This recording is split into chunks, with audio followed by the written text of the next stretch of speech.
Welcome to Washington, D.C., America's Rome, Chocolate City, and my hometown.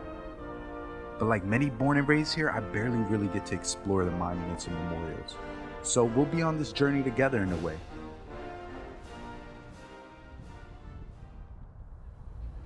And as winter turns to spring, the cherry blossoms attract millions of people who literally descend to the tidal basin for that perfect selfie with the branches of pink petals straight behind you.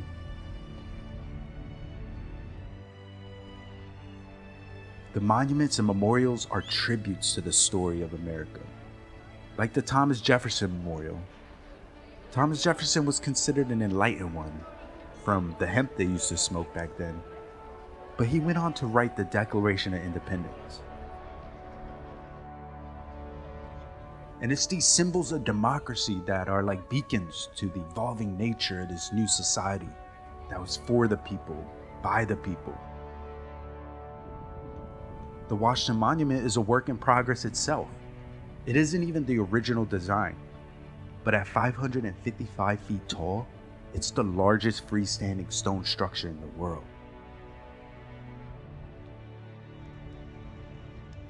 The Lincoln Memorial is also known as the Nation's Stage. It's where civil rights icon Martin Luther King Jr. delivered his impassioned "I Have a Dream" speech. All in the shadows of Abraham Lincoln, who as president, he was a spark towards ending slavery. It's these types of contrasts of America that continues to play out to this very day.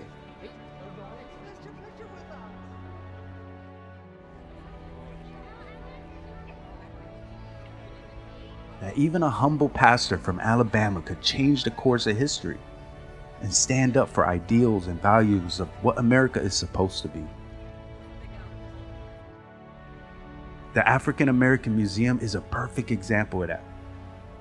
100 years in the making, a collection of over 37,000 items. It highlights the work of the people who made this country possible, oftentimes hidden in plain sight.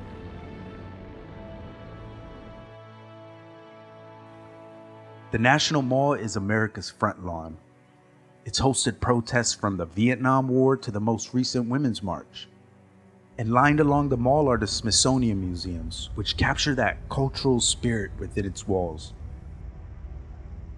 Even the spacecraft that landed on the moon is at the Air and Space Museum.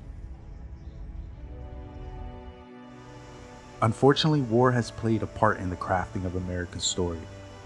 And the World War II Memorial is full of that symbolism around freedom, victory, strength, peace. It honors the 16 million Americans that took part in the war and the over 400,000 who made the ultimate sacrifice.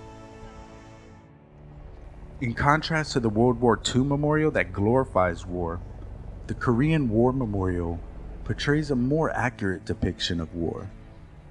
19 life-size statues, decked out in full combat gear, emerging through bushes and trees, their faces exhausted and afraid.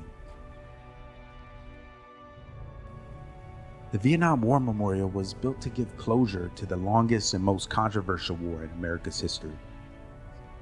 The simplicity of 58,000 names of the deceased soldiers etched into the black granite is a somber reminder of the cost of war.